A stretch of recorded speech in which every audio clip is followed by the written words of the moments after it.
More than a year since his last game action, the Seahawks are set to finally unleash the Prez against the Giants on Monday Night Football. What are realistic expectations for the star safety in his much-anticipated return? We're going to be breaking it all down on a jam-packed Blue Friday edition of Locked On Seahawks. You are Locked On Seahawks, your daily Seattle Seahawks podcast. Part of the Locked On Podcast Network, your team every day.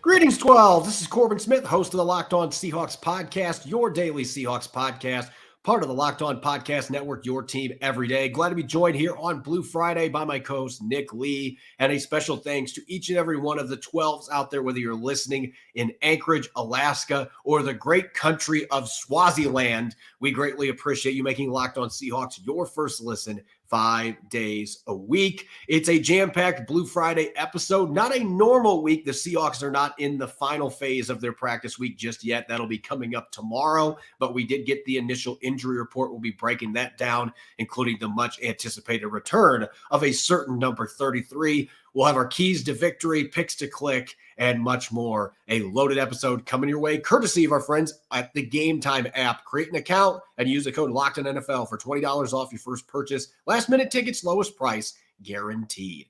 Now for your lead story here on our Blue Friday edition of Locked On Seahawks. Seattle has been as patient as possible bringing back Jamal Adams from a torn quad tendon, one of the more significant injuries that an athlete can suffer. He was back in the practice field late August, but they made it clear they weren't going to rush him back. They wanted him to be 100% healthy. He missed the first 3 games as a result. But, Nick, we finally get to see the Prez back in action at his old stomping grounds, MetLife Stadium, on Monday Night Football. And according to Pete Carroll, there are absolutely no restrictions. This is why they waited a few extra weeks. They wanted to make sure that when they did unleash the Prez, that they could unleash him in full and let him inflict some damage, hopefully, on Daniel Jones and a struggling New York Giants offensive line. I think this is a great way to open up his 2023 season against the Giants. Not that there's any easy game, but as Pete Carroll says here, judging from the practices that he's had in the past couple of weeks, he'll be ready to go. We just have to make it through the week and make sure that everything goes right. There's no restrictions at all. So no restrictions, unleashing of the Prez himself, Jamal Adams, and especially if Saquon Barkley can play on the other end, you'd like that matchup with Jamal Adams. And I'm still of the opinion, Corbin, that with the secondary that boasts, Reek Woolen, Jamal Adams healthy, and also Quandre Diggs and Devin Witherspoon playing at their level, that is the best foursome of any secondary in the NFL. If all 4 of those guys are healthy and playing like they're capable of, I would take those guys over any foursome in any secondary that I can list in the NFL. That is how talented they are, and we saw that talent on Devin Witherspoon last game as well. He played a really good game. So if you insert Jamal Adams into that mix, and he's only just a few seasons removed from a 9.5 sack, All-Pro, Pro Bowl 2020, 2021 was a little bit up and down. And then we got a brief glimpse of what a Clint Hurts-led defense with Jamal Adams looks like last year. A very, very, very brief glimpse. And you'd like to think that they were scheming for this, preparing for it all offseason, preparing for his eventual return. And, it's going to be exciting. And I think this is a great, great matchup for him to come into Monday Night Football. There's going to be some storylines there with the primetime national broadcast and his return. That's definitely going to be a subject of discussion. But really, if the Seahawks get any semblance of the 2020 era Jamal Adams, which is only just 2-3 years ago, and he's not old. And I really like this picking their spots with being careful with him. And I think that there is some purpose behind when he was given full go for this week. So really excited. That's probably the number one thing I can't wait to watch on Monday night.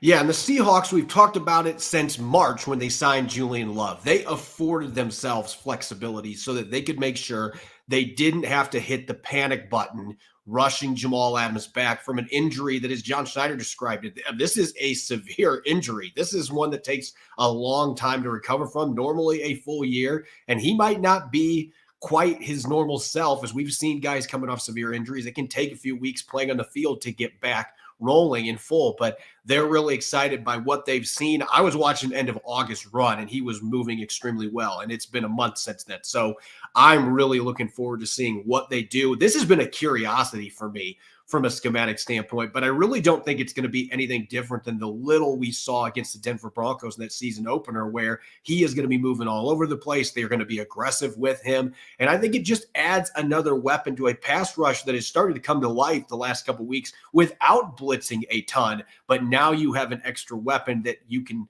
deploy in different ways. Blitzing through the A gaps off the edge. You can drop him back into coverage in those two deep safety looks. And he's a really good cover guy on tight ends, which this week with Darren Waller being on the other side, maybe is the best receiving target for the Giants. It'll be nice to have him back out there. And they're going to be mixing Julian Love and Quandre Diggs with him, 3 safety sets. That I think is still going to be the base defense, but this has been a curiosity. We'll see what it looks like on Monday night. As far as the rest of the injury report, it is lengthy once again, but I would tell our listeners not to panic too much. This was the first practice of the week. Again, everything got pushed back a day because of the Monday night game instead of Sunday. So this was just the first practice of the week. Guys like Darrell Taylor and Jaron Reed and Draymond Jones, Pete Carroll had positive updates on them yesterday. This is probably just being cautious, making sure that those guys get enough rest so they're ready to go on Sunday.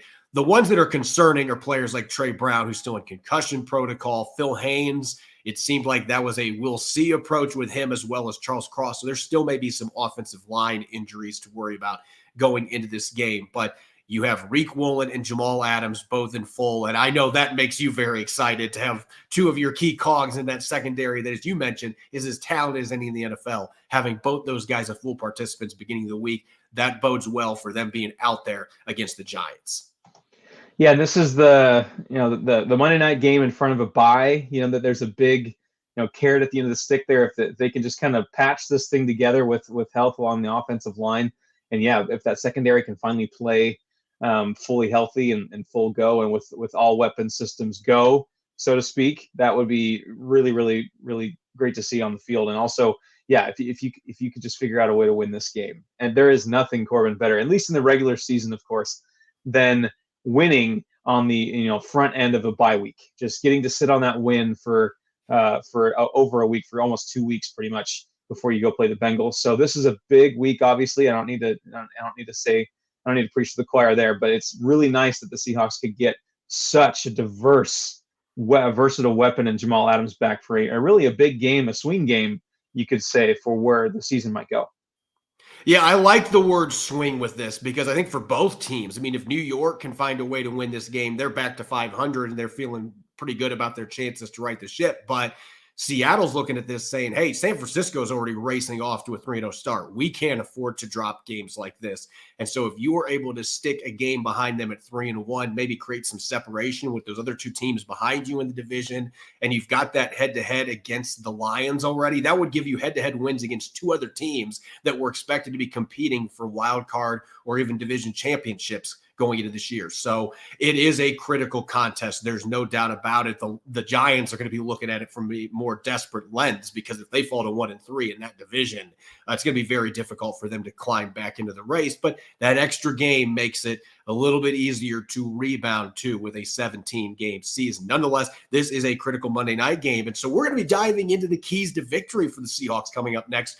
What does Pete Carroll's squad need to do on offense and defense to go on the road and win at MetLife Stadium? We'll be breaking it all down coming up next here on our Blue Friday edition of Locked On Seahawks, which is brought your way by our friends at DoorDash. If you're missing the syrup for your pancakes or just ran out of your favorite coffee creamer, with DoorDash grocery delivery, you can get what you want right when you need it. You've trusted DoorDash to deliver your restaurant favorites, and now you can get grocery delivery that actually delivers too. With thousands of grocery stores to choose from, you'll find the best in your neighborhood and boost your local economy with each and every order. You'll get exactly what you ordered, or we'll make it right. Sit back, enjoy the quality groceries just like you picked them yourself. Want even more value? You can save all of your grocery and restaurant favorites with a $0 delivery fee on all eligible orders with a Dash Pass membership. With easy substitutions right in the app and the best-in-class customer support, DoorDash delivers groceries exactly how you want it. Get 50% off your first DoorDash order up to a $20 value when you use the code LOCKEDINNFL at checkout.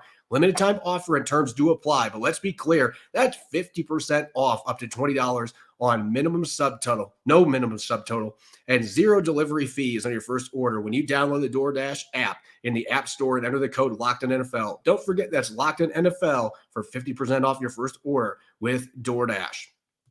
This episode is brought your way by Game Time. If you've ever been in the hunt for sports or concert tickets at the last minute, the process can be anxiety-provoking. Buying tickets to your favorite events shouldn't be stressful, and the Game Time app is fast. It's an easy way to buy tickets for all the sports, music, comedy, and theater near you. They've got killer deals on last-minute tickets, and with their best price guarantee, you can stop stressing over the tickets and start getting hyped for the fun. If you want to go to the Seahawks battle against the Giants on Monday Night Football in the Meadowlands, using Game Time's awesome flash deals feature and a detailed stadium map, you can find awesome seats right now under $45, and it's super easy. Forget planning months in advance. Game Time has deals on tickets right up to the day of the event, and Game Time's guarantee means you'll always get the best price. If you find tickets in the same section and row for less, they will credit you 110% of the difference. Snag the tickets without the stress with Game Time. Download the Game Time app, create an account, and use the code LOCKEDINNFL for $20 off your first purchase. Terms apply. Again, create an account and redeem the code LOCKEDINNFL for $20 off. Download Game Time today. Last minute tickets, lowest price guaranteed.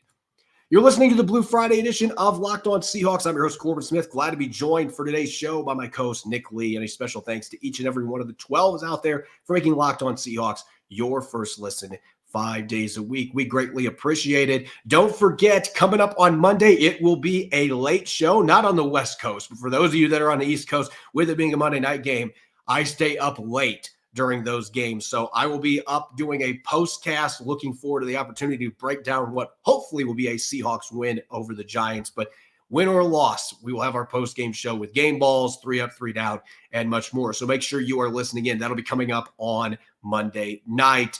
All right, Nick, let's get to discussing this game. Seahawks-Giants, a rematch of two playoff teams from a year ago that seem to be going in a little bit of divergent directions here early in the 2023 season. And looking at keys to victory for the Seahawks, they're actually coming into this game as a 1.5-point underdog in New York, which surprised me a little bit. But this is a East Coast game. It's at night, though. I really don't think the Seahawks have had issues with that compared to the other West Coast teams. They've actually traveled really well to the East Coast, East time zone. So not really a big issue, especially in a night game, but they are a 1.5-point underdog going into this game. What do the Seahawks have to do on offense, in your opinion, to pull off what is being at least viewed by the people in the books as an upset? First off, whenever I see the team I'm rooting for as an underdog, I'm always that gif of Don Glover, like, good.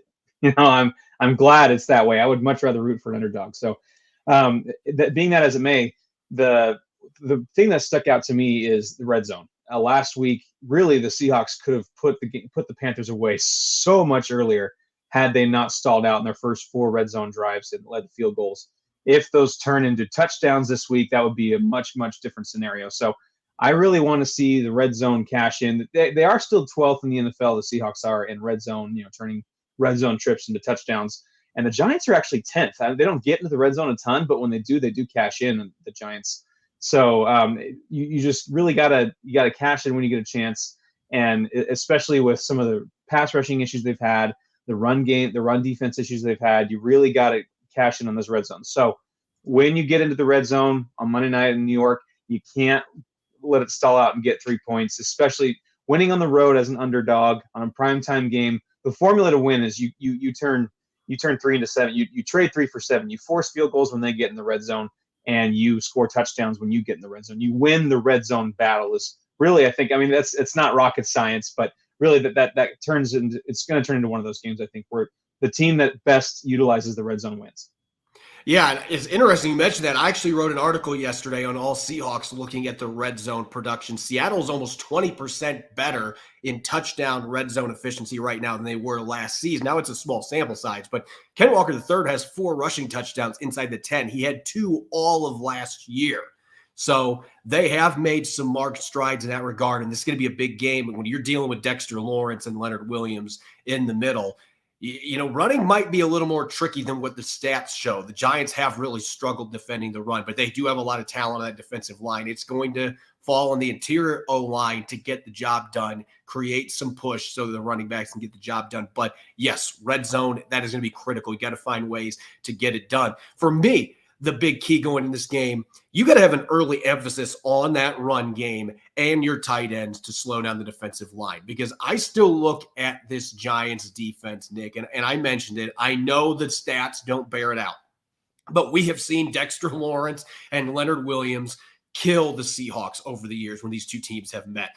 They have single-handedly disrupted game plan, especially Dexter Lawrence. He has been a major problem, and he's been one bright spot for them this year. He has still been playing at an all-pro caliber level, such a strong, massive human being in the middle. So do you want to slow down those guys in that defensive line and make life tougher for them?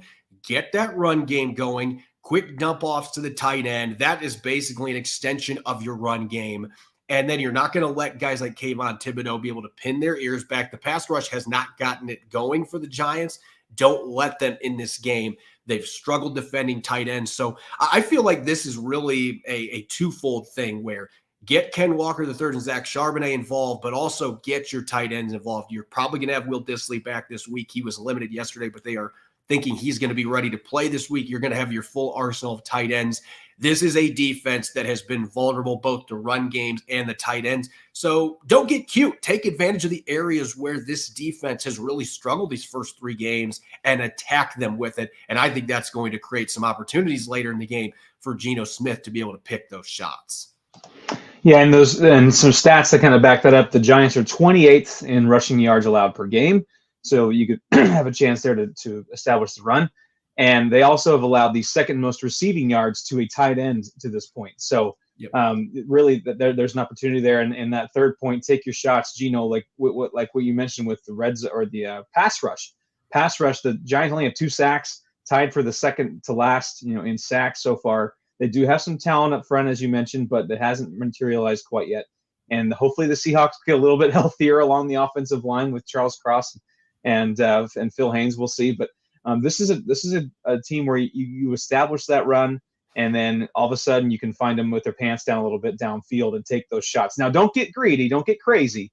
You don't need to go Russell Wilson just looking downfield every single play. Kind of get stuck in that rut like we saw sometimes. But I think those shots will be there. You just got to pick and choose your spots and hit it. If you got a shot, best not miss. And I think this is a game where. The Giants also are 26th in yards per play allowed. They have allowed some explosive plays. And the Seahawks have lacked a lot of explosiveness for the most part. And this is a game where you really can exploit that.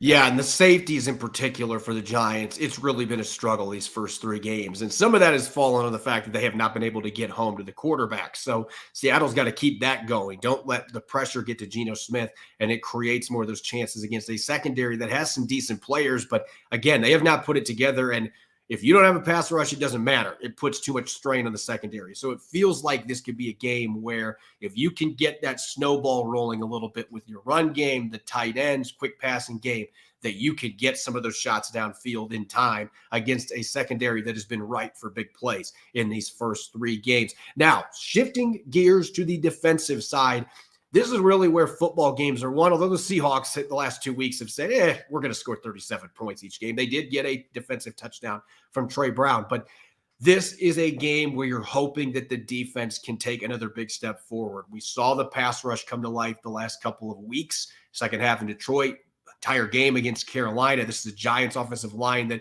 now is probably going to be missing one of their starting tackles in Thomas, former first-round pick out of Georgia. He's probably not going to be available. They are basically going to be resting him the next couple of days and seeing if he's able to play, but it doesn't sound good. And this is an offensive line that has already struggled mightily, maybe the worst offensive line in the NFL to this point. So, Nick, looking from a defensive perspective, for me, I look at the game film for the New York Giants, and it's about making them one-dimensional, but Daniel Jones has been especially skittish these first 3 games. Just watching the tape, like he's got dancing feet. He's not playing with composure, and a lot of it's because he's been under duress frequently. But his eyes with the 49ers.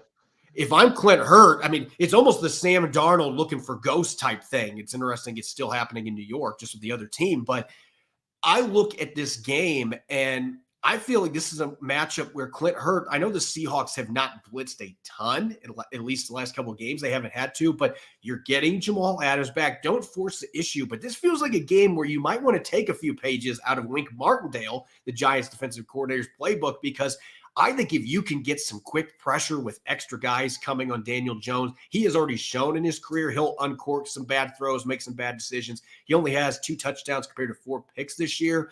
I think if you have number 33 and some of those pass rushers up front bearing down on it, Bobby Wagner on an A-gap blitz, I think if you have an extra person coming that's quickly getting in his face, you can make some really good things happen in the turnover department and really force the issue. I think if Seattle gets a couple turnovers in this game, it has a chance to potentially get lopsided.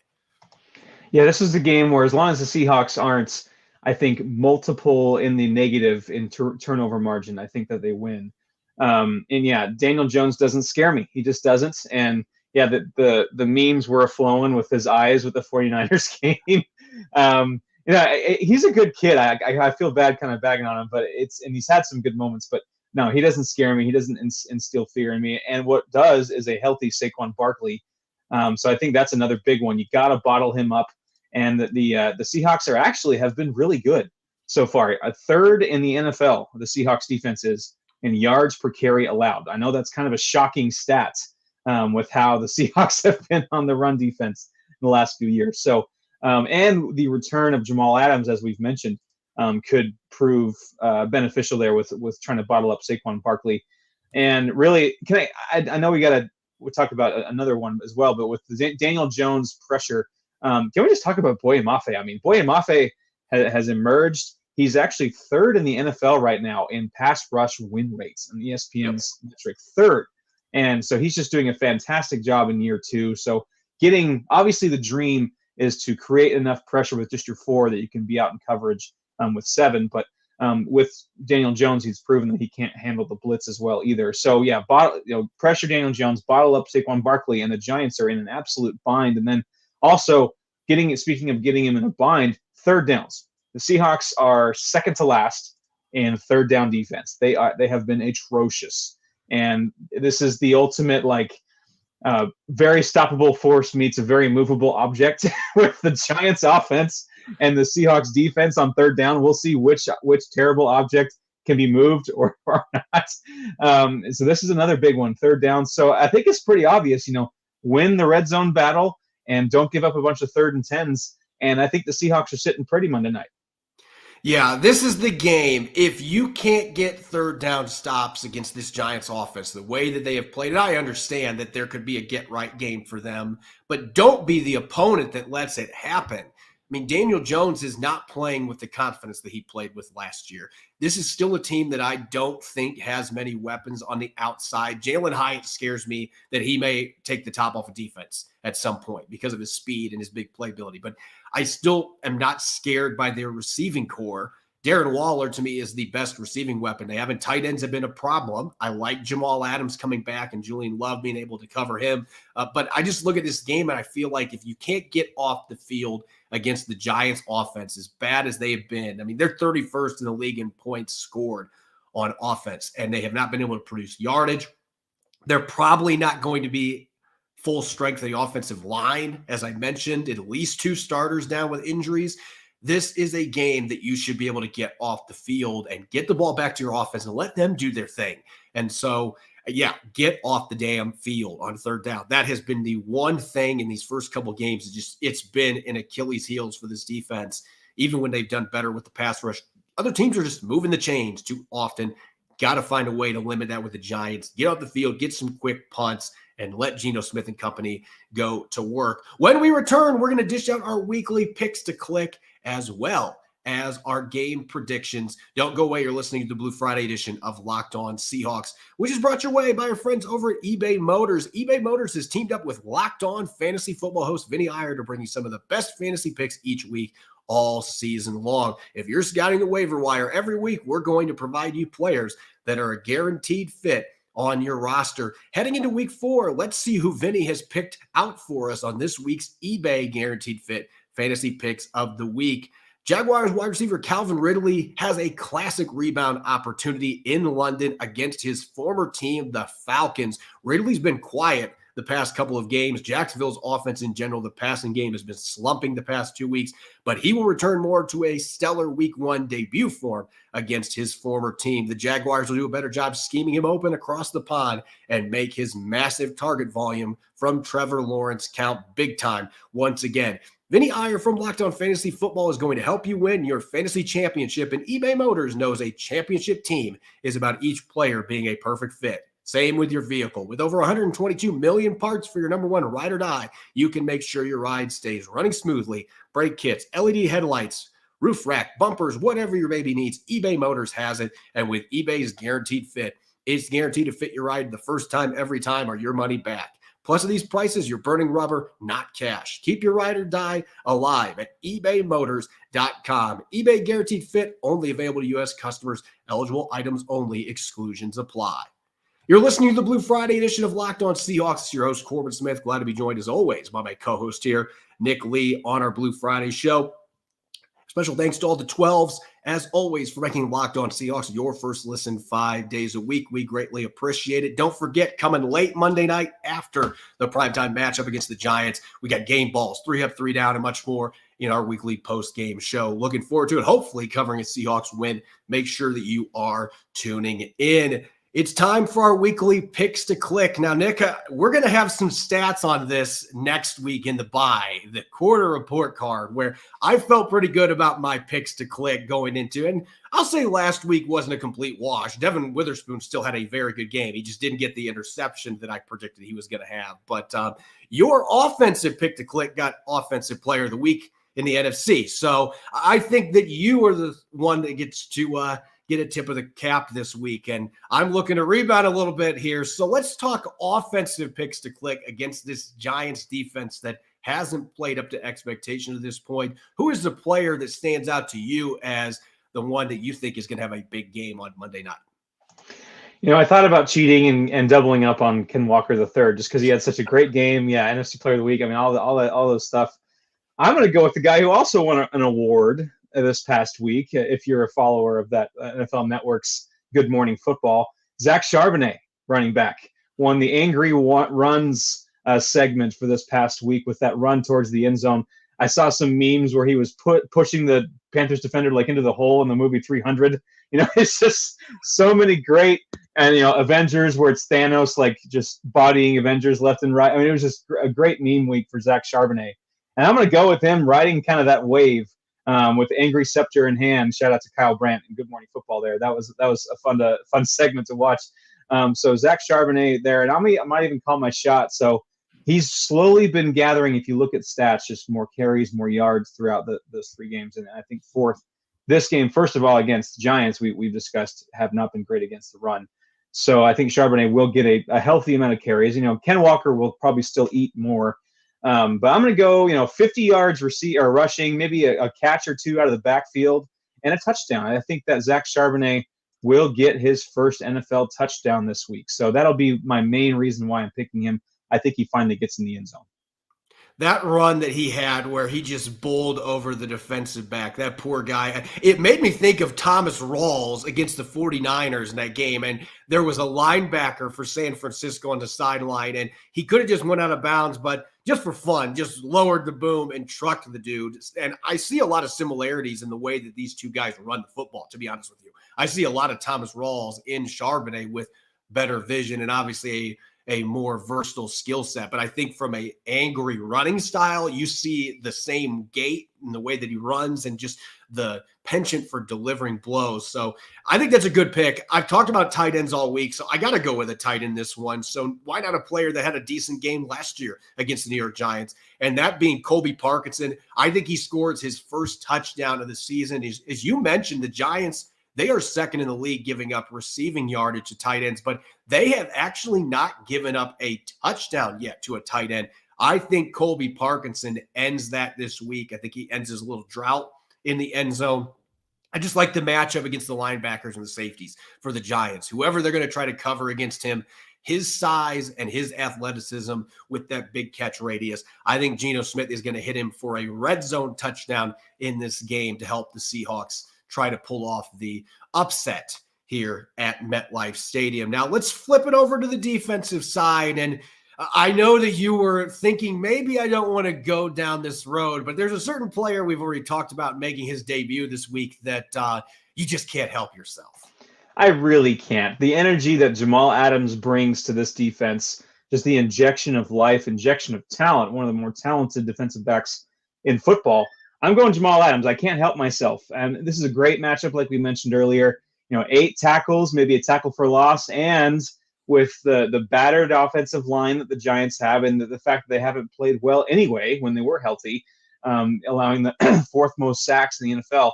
I'm going to go Jamal Adams here to get a sack in his debut, the 2023 debut.